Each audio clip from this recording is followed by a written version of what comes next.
Hey everybody, it's Isabel here.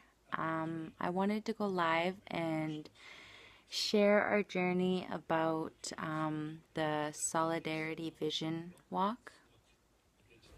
I'll wait for more people to join. And this is my opinion of the journey. There were a total of 9 of us walking in the group, and each one of us have a different opinion of our journey. But I just wanted to share my journey with them, our journey together, I guess you could say. And I'm so excited to share this story with everybody, especially my family, my friends, and anybody that views this video or comes across this video. Try not to cry, but it is a powerful movement. Hey Brittany, thanks for joining. But so we have one viewer so far. So I have so much to share, like literally so much. I wanted to write it all out on Facebook and share it as a post, but I thought a live video would be a lot better. So I decided to go live today and share this experience that I had during these 5 days. So I'm just gonna get started, and today's the 28th, I believe, of August, and I just can't help but feeling so happy right now because of this journey.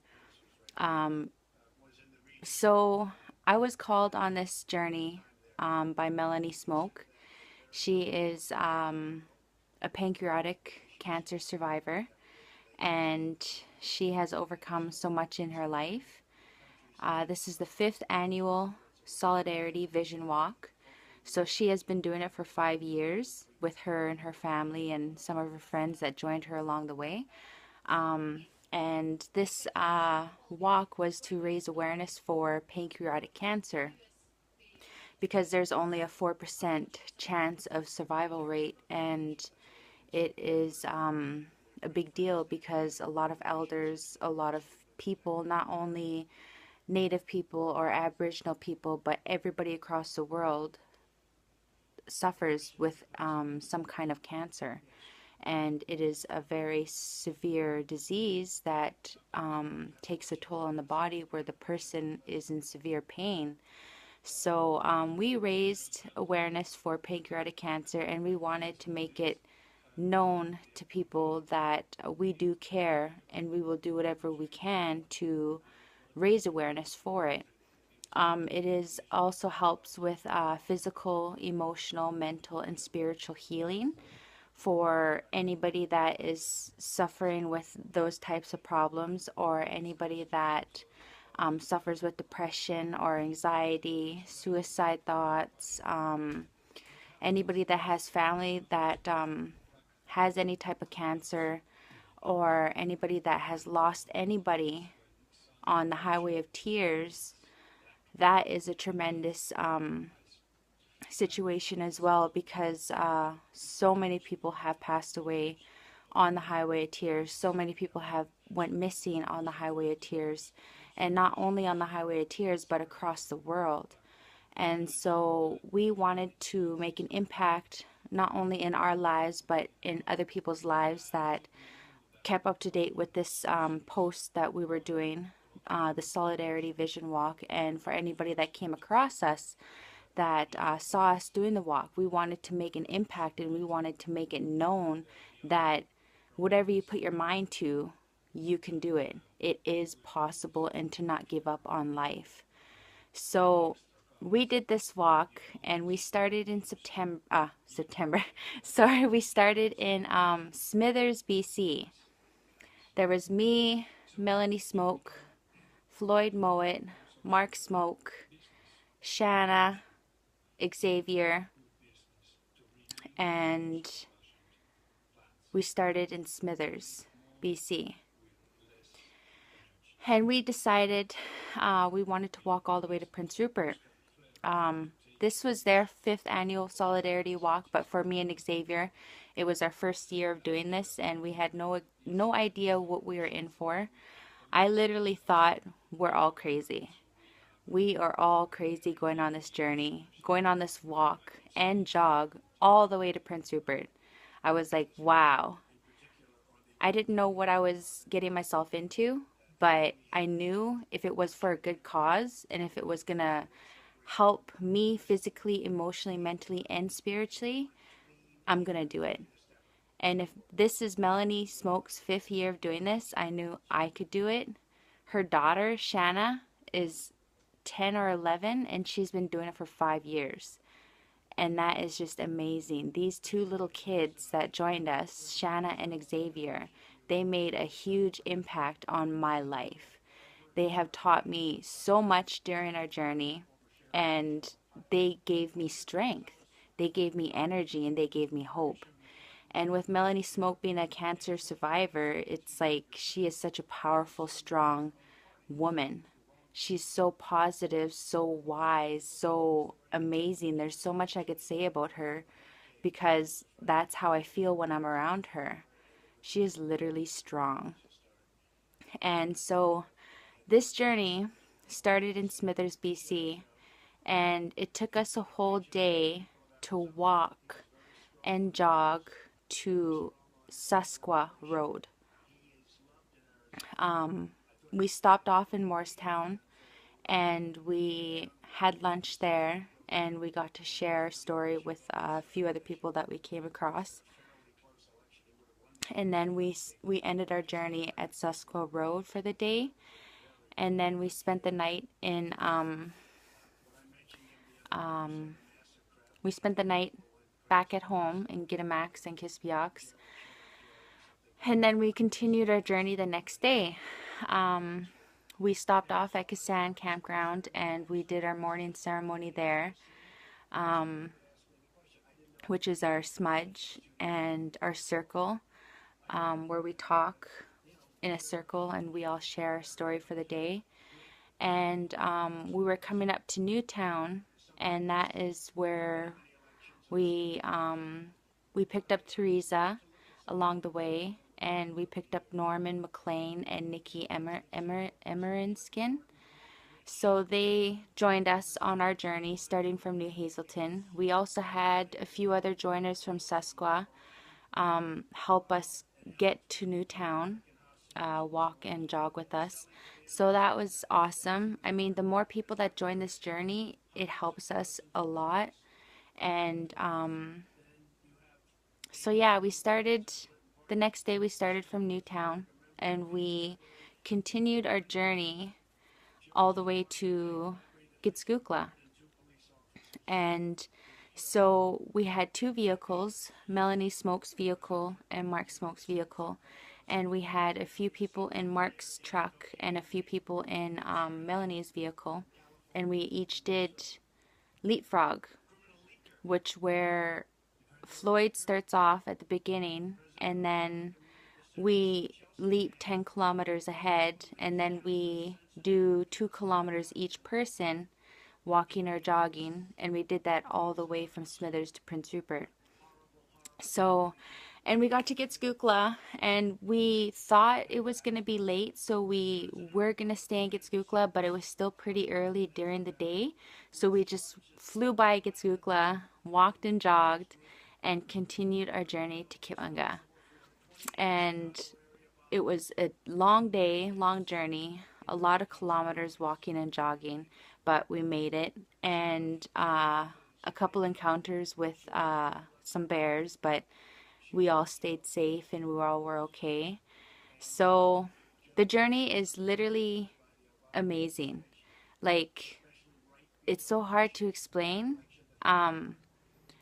But I battled with depression and I battled with anxiety and negative thinking before this journey. And I always let my thoughts get to me, and I always felt like I was so weak and so, like I don't have power in that sense of way, I guess you could say. But during this walk, you are on the highway, walking or jogging by yourself or with your partner. and you think about life. You think about everything that you've been through. You think about your family, your loved ones. You think about your addictions. You think about just everything.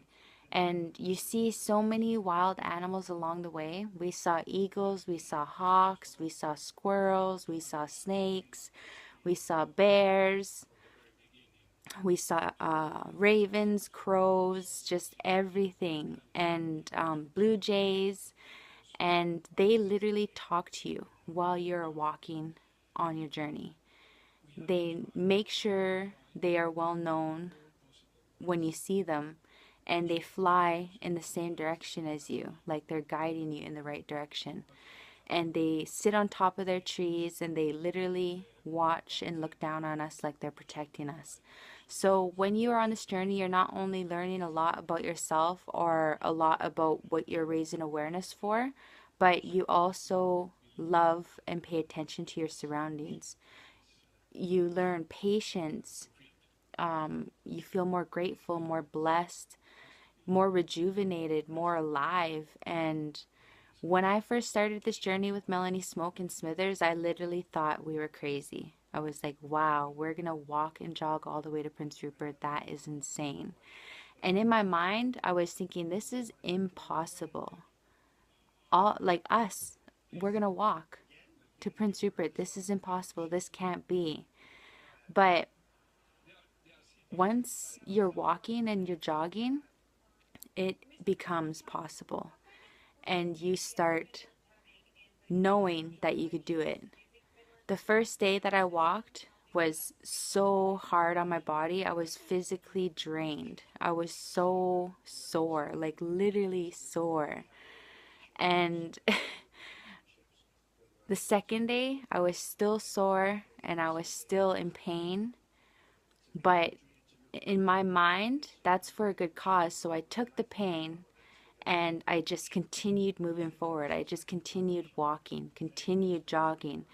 And the third and the fourth and the fifth day became a lot easier. But during your journey, you become physically drained, emotionally drained, mentally drained, and spiritually drained. But if you're battling any like addictions or depression, suicidal thoughts, anything, you're pushing your body so hard to the point where you're going to break. You're going to scream. You're going to cry. But when you get to that point, that is when your body will heal. That is when your body will feel rejuvenated. That is when your body will come back even better, stronger, more powerful. We got to Kitwanga and we all felt so happy, so accomplished, and each town or reserve that we came to, we were so grateful and so blessed for the journey that we were on. And we did it together as a team, as a family. And when you truly connect with people, it just becomes like that's your brother, that's your sister, that's your family. Even though we're not all bloodly related, but we are the same in a way. And our journey together was incredible. I would never trade that for the world. And when we got to Kitwanga, we had no place to stay. We had not really like a dinner or anything like that for us. So we ended up eating at the gas bar there in Kitwanga.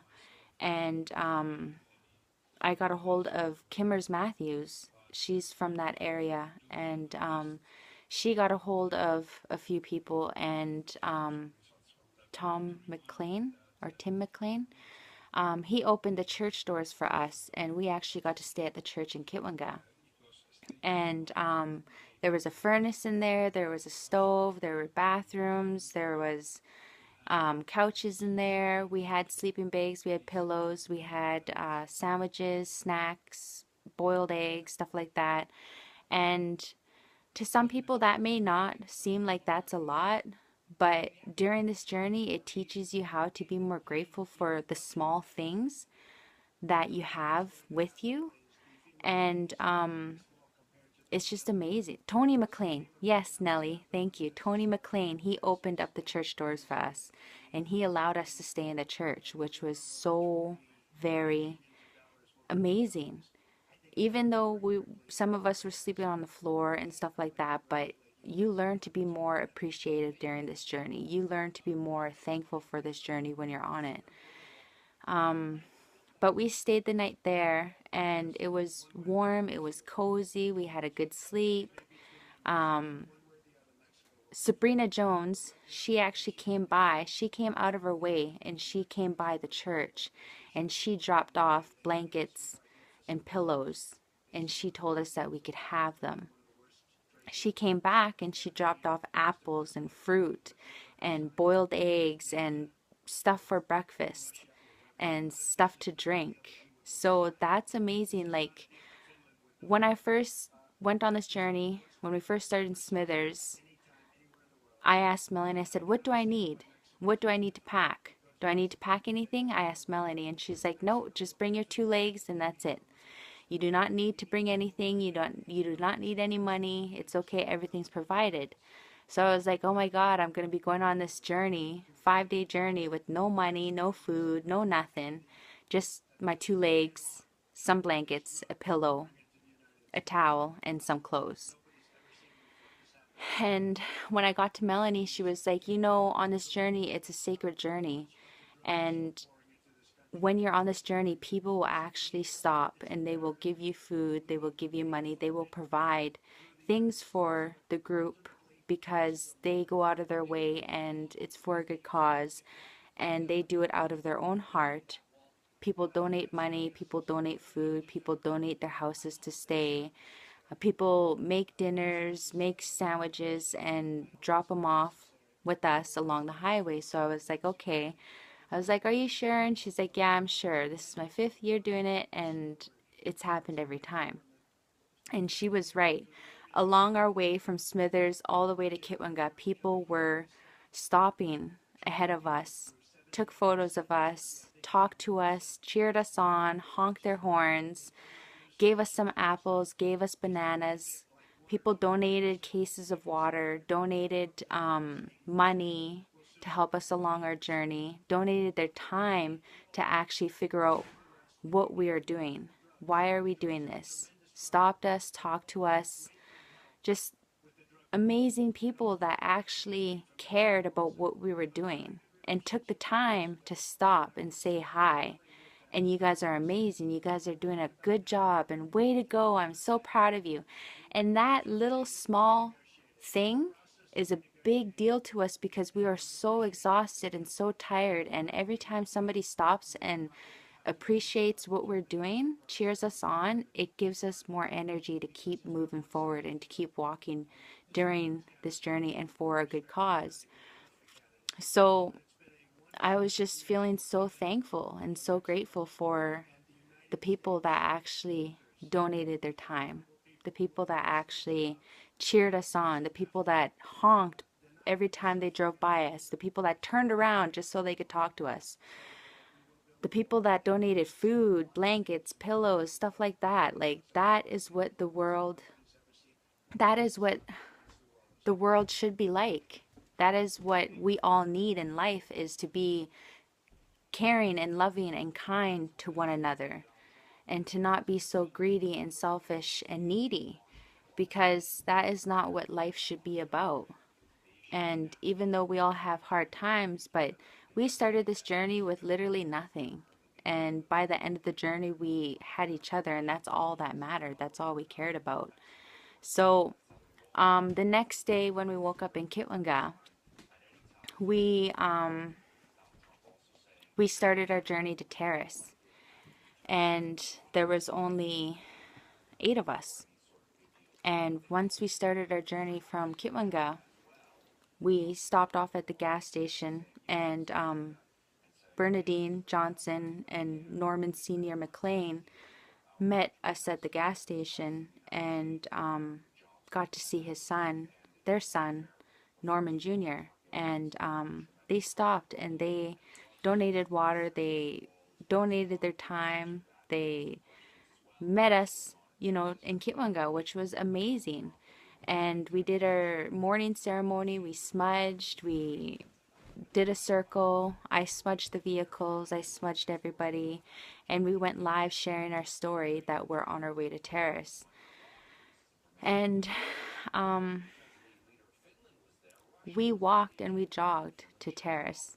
We continued our journey, even though the roads are windy and stuff like that, but we just kept each other in our prayers. We smudged, we had eagle feathers, we had things that protected us that Melanie had. And when you're on a sacred journey like that, it is like a powerful movement. You literally get energy from the animals, from the water, from the plants. It is scary, I'm not going to lie. I was scared a lot of times, thinking that I'm going to run into a big bear and I'm going to get chased or I'm going to die. But you just have to keep positive. You have to keep prayer in your heart. And we one vehicle is behind us when we do our walking and jogging, 2 kilometers each. So we are protected and we are safe along our journey. We have hazard lights on, we have vests on that show what we're walking for, and we have loud music. We play Cree music, Gitsan music, any kind of native music that we play. This Solidarity Vision Walk isn't only for, you know, Indigenous Native people, it's for everybody across the world, across from Smithers to Prince Rupert. So there were a couple times where some people asked us, like, why are you playing Cree music? You guys are Gitsan. Or why aren't you playing our music? You guys are Gitsan. Like, this walk wasn't for the music. This walk wasn't for just Native people. This was for everybody that has survived from pancreatic cancer or that has passed away from pancreatic cancer. We were raising awareness for pancreatic cancer, and that was the purpose. And another purpose was for physical, mental, emotional, and spiritual healing for all the missing, murdered people on Highway of Tears, for anybody that's suffering with depression, anxiety, anybody that has lost a family member due to any type of cancer. It didn't matter what type of music we were playing. We played all types of music because that kept us motivated, that kept us running, that kept us walking. And, you know, this was for all types of people. Didn't matter what color you are, what nationality you are. And, you know, this is for a good cause, and this is the main reason why we are doing it. But along our journey to Terrace, it was a exhausting journey, a lot of kilometers ahead of us, but we still kept moving, we still kept walking. We were all tired, we were all exhausted, we were all hungry. It was hot out. I was red in the face. I was breaking out with like a lot of acne and stuff like that. And my arms were just burning. But we continued and we still kept pushing forward, even though we were so tired. We all take life for granted in a way. I know I do, and I know I did, because we all are spoiled with technology, with electronics, with vehicles, with everything that's so easy to do because of the electronics and the vehicles that we have, and we forget the small things that make the biggest impact. We forget how to be kind to one another. We forget how to be loving to one another. We forget how to share with one another.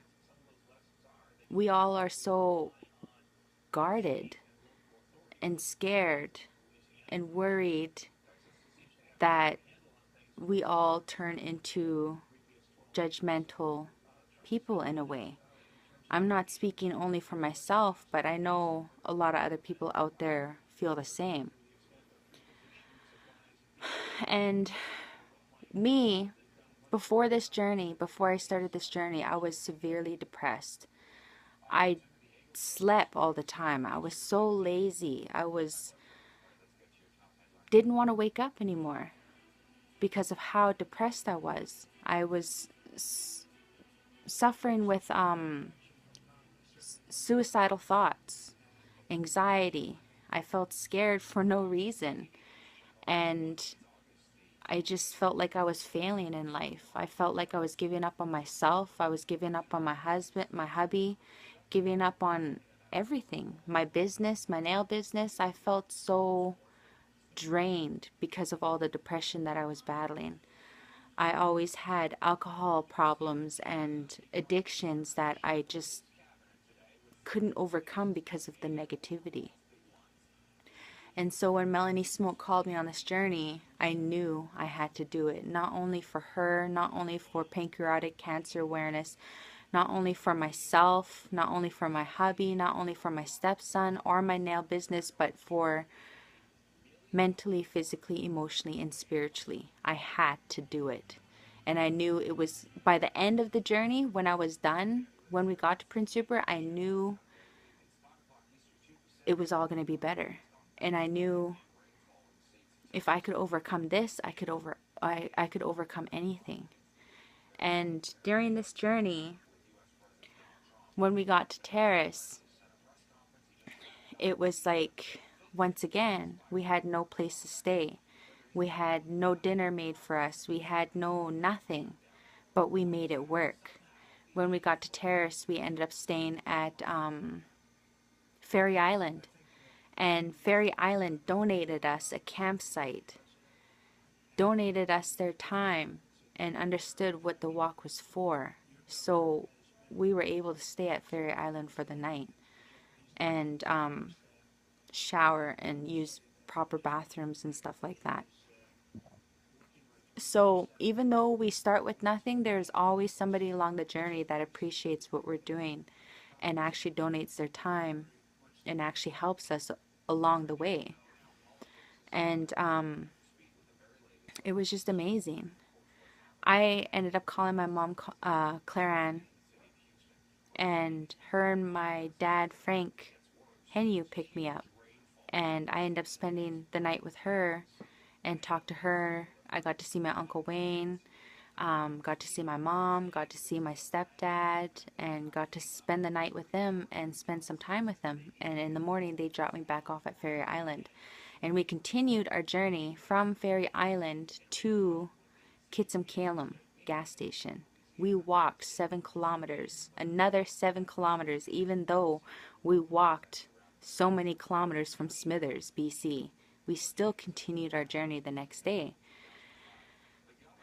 But I just want to thank everybody that has donated their time, that has joined in the walk with us, that has donated money, food, blankets, pillows, a place to stay, that has donated honking, even honking their horn while they're passing us, like, or waving. When people waved at us, that was such a big deal. It felt so good and so like incredible. It made me happy. We all waved at every car that passed us. Didn't matter what kind of vehicle they were, didn't matter what nationality they were, we still waved at them and we still said hi. And they waved back, and that lifted our spirits. And by Terrace, that is when I literally felt like I wanted to scream. I wanted to scream so loud. I wanted to just fall to my knees and just give up. I felt so drained, so tired, so exhausted. I felt zoned out. I felt like I couldn't think properly. I felt dazed. And I was like, oh my God, I'm gonna break down. I'm gonna break down. And I ended up crying at my mom's that night. And I ended up crying when we got to Kitsimkalem gas station. I just felt so negative in a way, even though I knew this was a spiritual journey or a healing journey. But when you're so emotionally, physically, mentally, spiritually drained, you don't really know what you're doing. You don't really know what you're really thinking about or whatnot. You just feel tired. And so I was taking it out on a couple people. And I sat in the car and I was trying to eat. And I couldn't really eat. And I just started crying. I cried because I felt in pain. I cried because I was so tired. And walking from Smithers, BC is a huge deal that we sacrifice our bodies to walk that far to make a difference in the world, to make a difference in raising awareness for cancer, to make a difference for everything. We all have a purpose in life, and putting our bodies through that is like insanely crazy. So when we got to Kinsale, I started crying. And I was talking to my hubby and I was talking to Melanie. And I was like, oh my God, I can't take this no more. And like I kept thinking about my hubby. I kept thinking about my stepson. And I kept thinking about being home. But Melanie, she was rubbing my back and she's like, it's okay, just let it out. Cry or scream if you have to. Do not ever hold in what you're feeling. And so I cried. And that was the third day that we got to Kitsimkalam, I believe, and we had to go to Cacique's camp. And after I cried, I felt relief. I felt a lot lighter. I felt like it gave me more power. I felt like I was able to do it again. So we continued our journey, but I would like to say thank you to Kitsimkalam Band for paying for our food, all of our food. There was a total of 8 of us there, and Kitsimkalam Band went out of their way and they paid for our food. They donated a case of water, and that's amazing. Like, they met us at the gas station and they said, we'll pay for your food, get whatever you want. Here's a case of water for your journey. And they were so happy for what we were doing. So they gave us energy by feeding us. They gave us energy by donating water. And that is huge. So thank you, Kitsimkalam Band, for being there for us, for taking care of us, and for being proud of us on what we're doing. After we ate, we felt so much better. Like, all of us were getting on each other's nerves. We were getting under each other's skin. But after we ate, we all came back together even stronger. And we were all so energized and so happy and so grateful. Like, so we continued our journey to Kitsimkalam, which is another 60 kilometers of walking and jogging. And it just felt so long. It felt like such a long journey. Just from Kitsimkalam gas station to Cacique's camp felt so long. I was like, oh my God, when are we going to get there? And after almost coming into encounter with a bear after leaving Kitsimkalam gas station, you could smell the bears in the air. Like, they stink really bad. So when you smell something stink while you're walking or driving past, you know there's a bear nearby. I jumped out and I started walking and I started jogging. And I heard bushes on the right of me crackling, like branches breaking and snapping. And I was like, oh my God. And I got so scared. And Melanie's like, what? And I was like, I think there's a bear. Like, I heard something on the right of me, like really loud. And she's like, okay, jump in the vehicle. We'll just go a kilometer ahead and we'll sprinkle down some tobacco and some sage so the boys will be okay in the back. And so I sprinkled down some tobacco and sage while we're driving past the area where I was trying to jog and run. And when we sprinkle down tobacco and sage, that protects the area and it protects the boys behind us because they were behind us jogging and walking as well. So we didn't want them to come encounter with that bear. And we continued our journey to Cacique's camp. And we took turns every 2 kilometers like we have been since Smithers. And we stopped off at some rest areas and stuff like that. And when we saw Cacique's big sign, Cacique's camp, we were so happy. Mark actually ran from Cacique's camp around the corner, and we met up with Mark, and me, Shanna, and Xavier started running towards Mark because we knew the camp was right there. Melanie was in the car. She was driving right behind us, and she was recording us, recording that moment of victory. Walking and running from Kitsim camp to Cacique's is like victory. We were so happy and so shocked that we just got out of the car and we just started running. And I felt so tired. I felt so drained. I just couldn't run as long anymore. But seeing Mark run, I was like, if Mark's running, I'm going to run. Seeing Shanna run, who's only 11, Xavier, who's only 9, run, gave me more energy, gave me more power. If they could run, I could run. So I continued running until we got to that sign. And I was like, oh man, I'm so tired. Like, holy smokes, but we made it.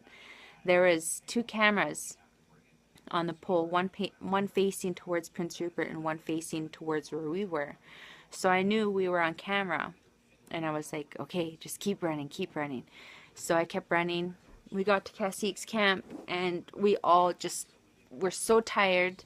The lady that was there, she actually opened the doors for us, and she made us tea, made us hot chocolate. She gave the kids some cookies, some marshmallows, stuff like that. And we talked with her about everything.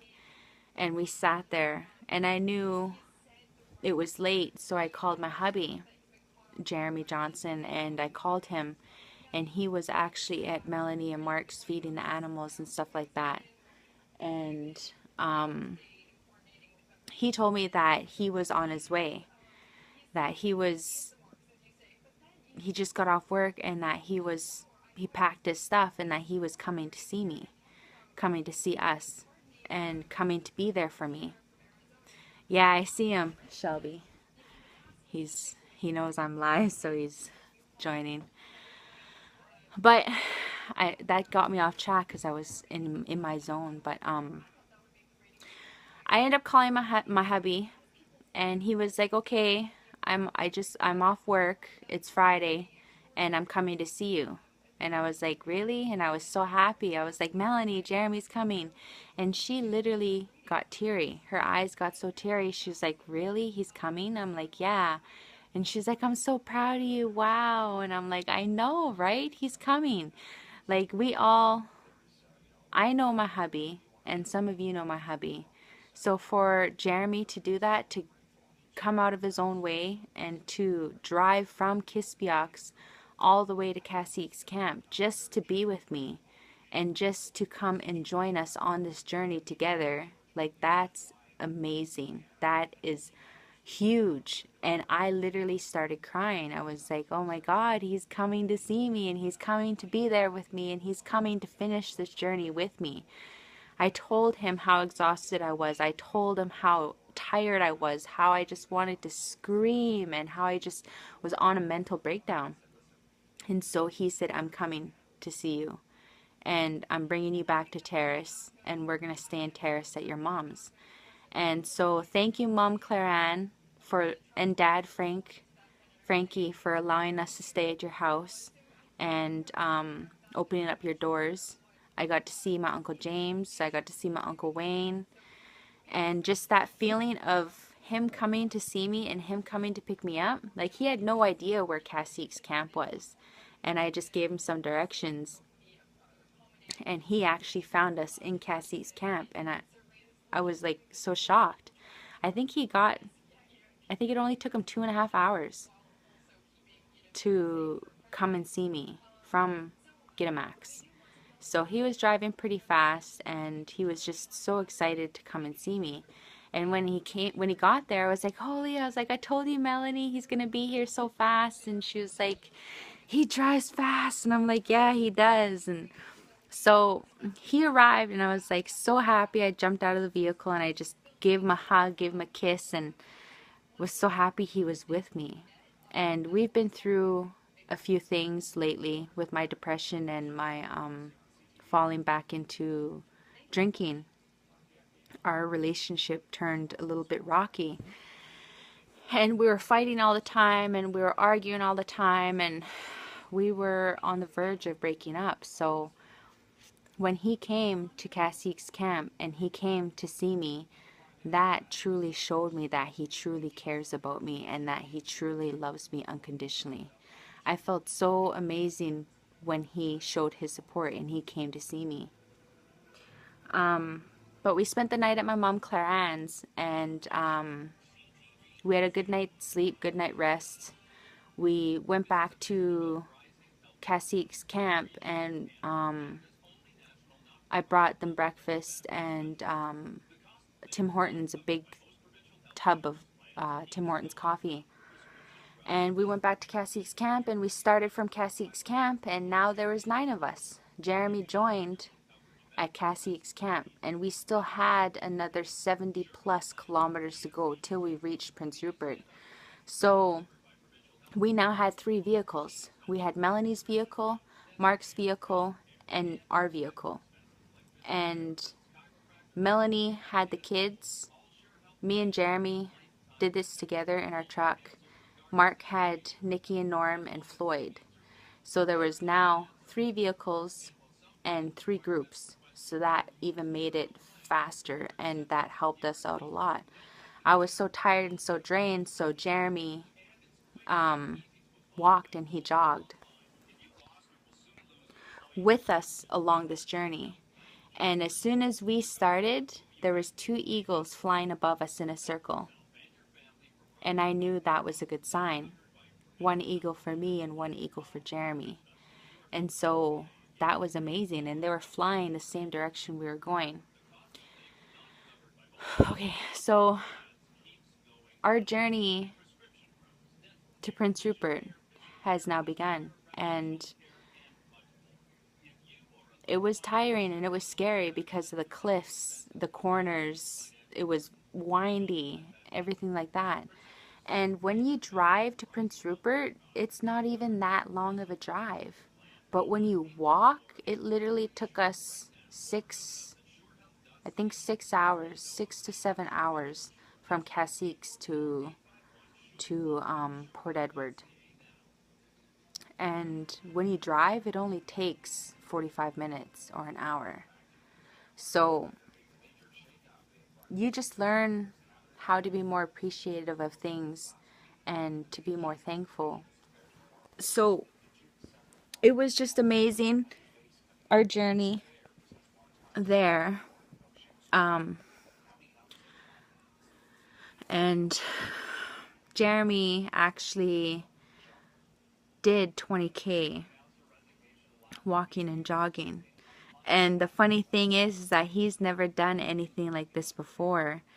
And he hasn't felt stuff like this before. So when he was walking and jogging, he was tired. And he did 5K and he was like, I want to get back in the truck. Do you want to switch? And there was so many times he kept saying, can I come back in the truck? Do you want to start walking? And I'm like, nope, nope.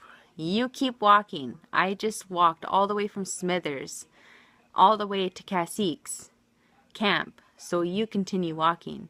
And he was like, switch, switch. And I'm like, nope, keep going. You're doing good. So I pushed him over his limit, over his comfort zone. And him being a soccer player and stuff like that, in the past, he has some ankle problems and some knee problems. And I knew that I had to keep pushing him. And I didn't want him to give up just because he was tired. I was exhausted and I still kept going. We all were so tired and we kept going. So I was like, no. And he was like, can I get back in the truck? Your legs aren't broken. I said, yours aren't broken either. Keep going. So it was just so funny. I kept pushing him because I knew he had to feel what we all were feeling. And he definitely felt that. And I wanted him to let go of a few things that he was battling, his anger, stuff like that. And him think about a lot of stuff that he needs to think about or to let go. So we got to Port Edward, and we had a rest there, and Bernadine Johnson and Norm Sr. McLean joined us there again, met up with Norm Jr. again. So they drove all the way from Kispiox, in between, back and forth, just to meet up with us again.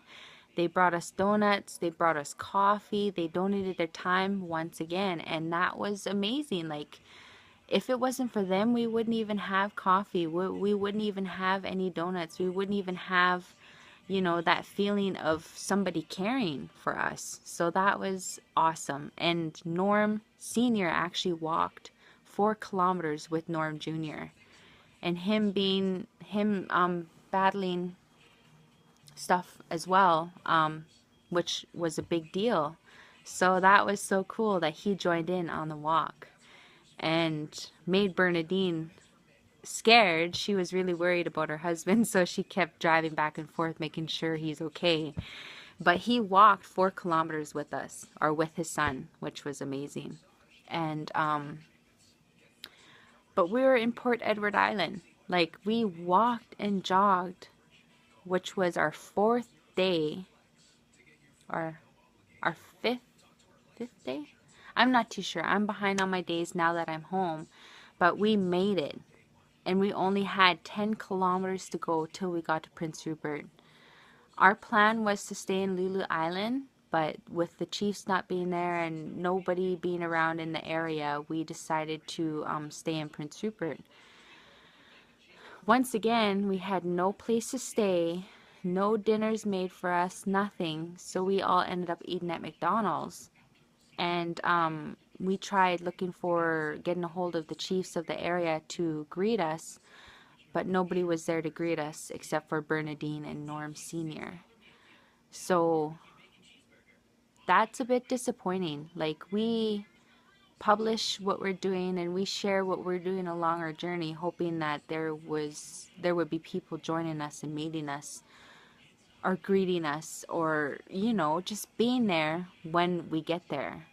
And we didn't really have anybody that was there.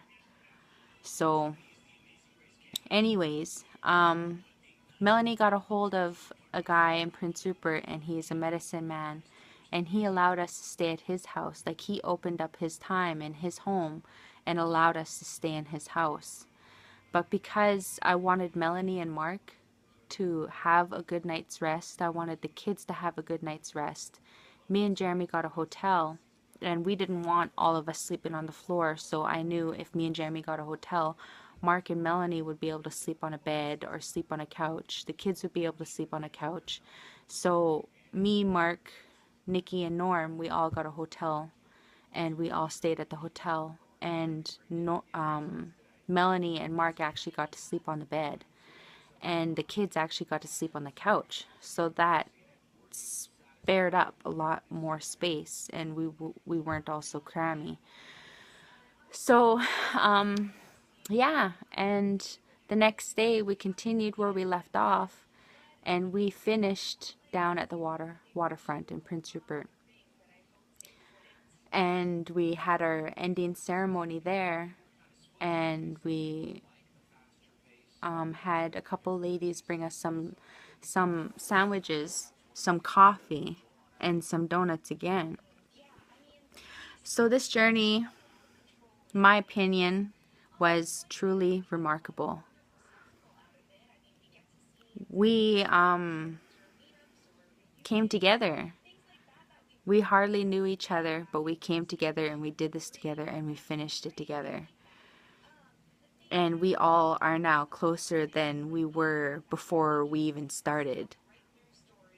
And for my hubby to be there with me truly showed me how he really feels about our relationship and how he really cares for me. And we did a circle.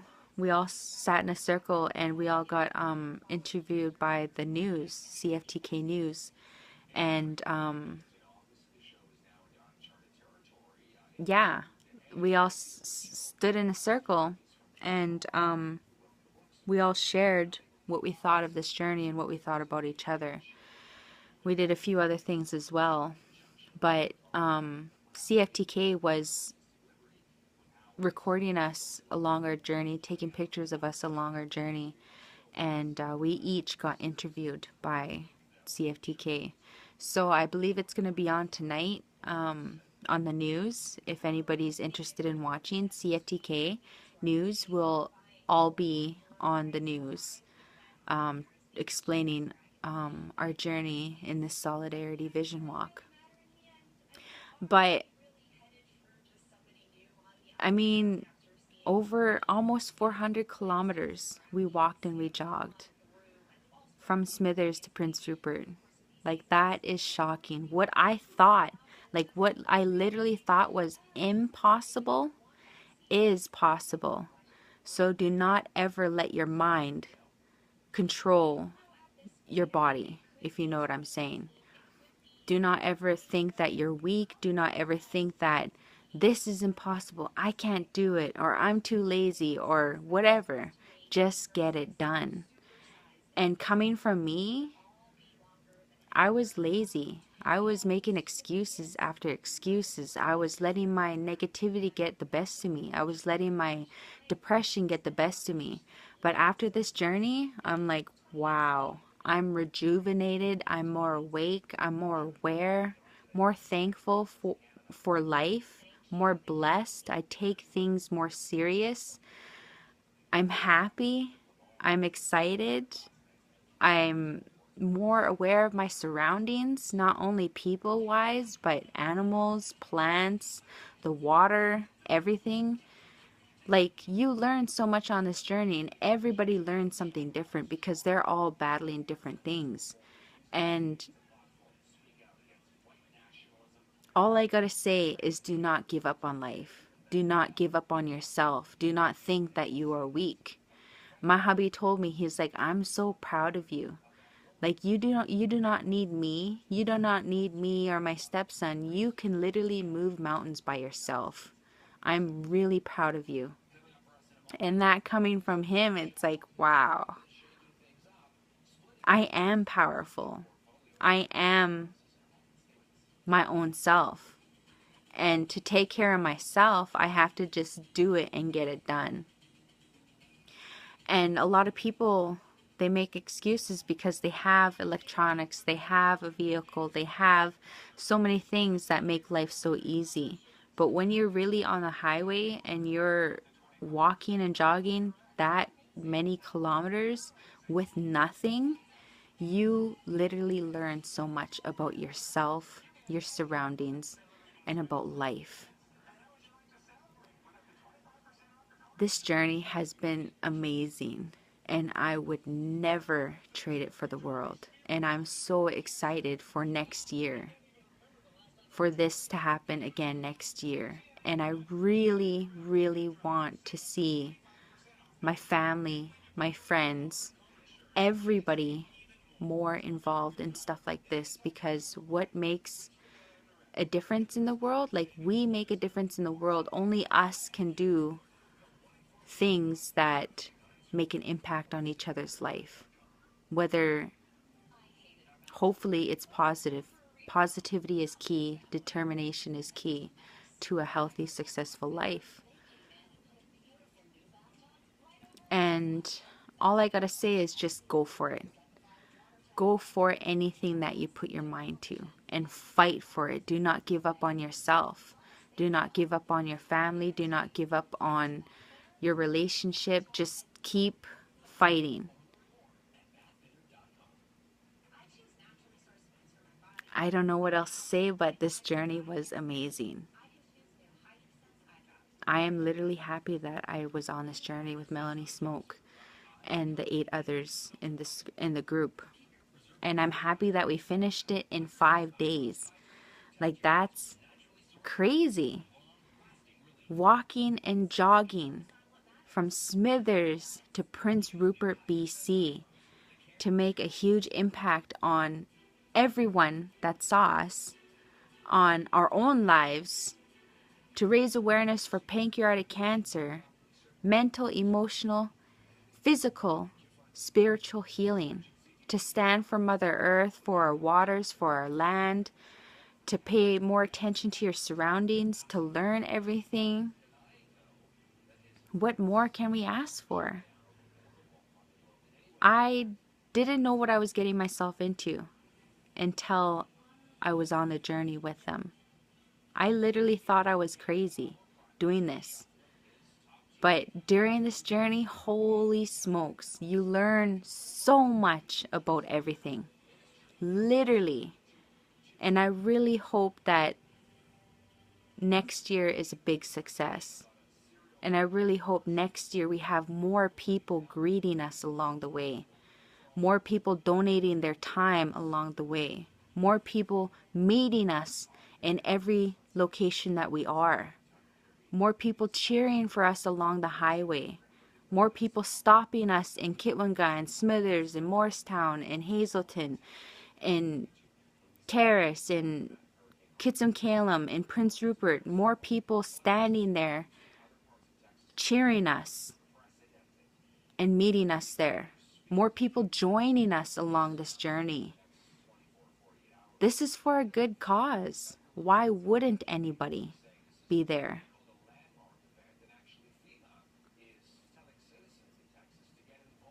But all I gotta say is this journey was amazing.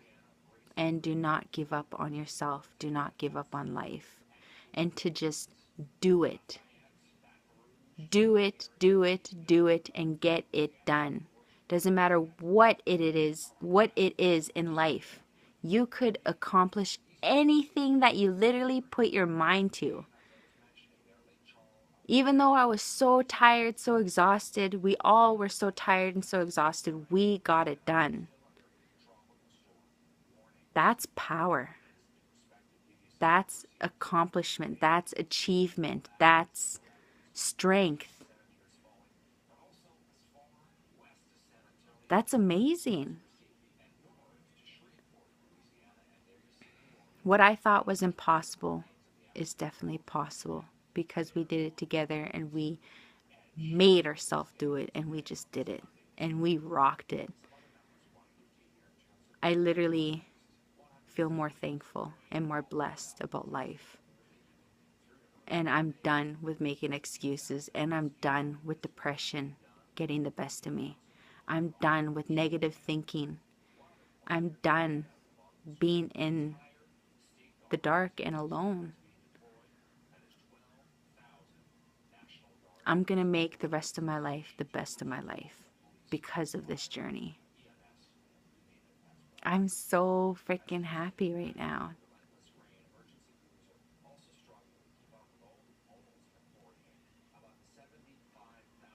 Life is beautiful. We are beautiful and we all are strong. We just have to believe in that. And I now believe in myself. I drove home from Terrace believing in myself. More power in myself. Loving myself like I've never loved myself before. Not even scared anymore of anything. No anxiety. No depression. Just feeling amazing. I now know the power that I have, that I hold because of this journey. I now know that I could do what I could do by not giving up on myself and believing in myself. I have a lot of strength within me, and we all do as people. We just have to believe in it, and we just have to do it. So I'm truly thankful for Melanie Smoke and her family. I'm thankful for Norm and Nikki. I'm thankful for everybody that joined us on this journey.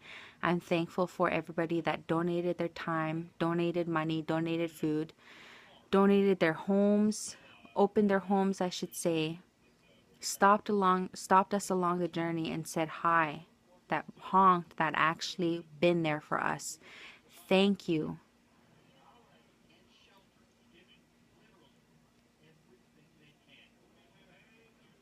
I pray for a bigger success for the next Solidarity Vision Walk for pancreatic cancer, raising awareness for pancreatic cancer, and for anybody that wants to join for any cause is more than welcome to. But I guess that's all I have to say because my battery's dying. I only have 10% left. All I could say about this journey is we rocked it, we did it, and I feel greater than I ever did. Physically, holy smokes, I was like so lazy, but I feel so motivated, so rejuvenated, and so alive. Spiritually, I'm connected to my inner self and to the animals around me, to the water, to the land, to everything.